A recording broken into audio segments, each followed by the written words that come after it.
Hello বন্ধুরা, আজকে জানি তোমাদেরকে শুভ বিশ্বকর্মা পুজো। তো তোমাদের ওখানে বিশ্বকর্মা পুজো নিশ্চয়ই হচ্ছে। তো আমাদেরকে আজকে দেখতে এলাম সাইকেলগুলো ধুতে হবে।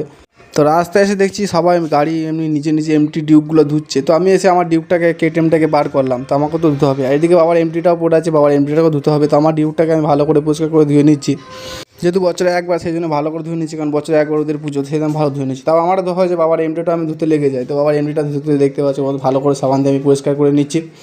তারপর বাবার এমটিটার আমার কেটিএমটা ধোয়া হয়ে যায়। তো বাবা দেখতে পাচ্ছি মেশিনটা পরিষ্কার করছে, যেহেতু সব বিশ্বকর্মা পুজোতে এগুলো সবই পরিষ্কার করতে হবে।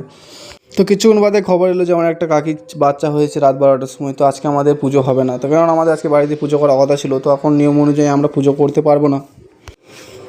তো আমি একটা ভাবনা চিন্তায় পড়ে গেলাম যে বছরে একবার পুজো এসে হবে না, কারণ নিয়ম অনুযায়ী আমাদেরকে মানতে হবে। তো একটা আতুর তো আমাদেরকে মানতে হবে, তো আমাদের পুজোটা হবে না।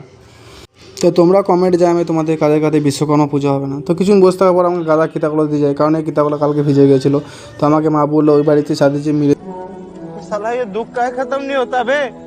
তো রাস্তা কিতা কম্ব করে নিয়ে যাচ্ছে বলে কাকিগুলো বলছে ঘর ছেড়ে পালাচ্ছিস নাকি।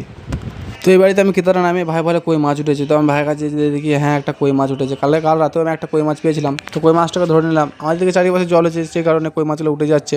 একটা ধান সিজনও করায় আমি জল রেখেছিলাম, তো সেই কড়াই মাছটাকে ছেড়ে দিলাম।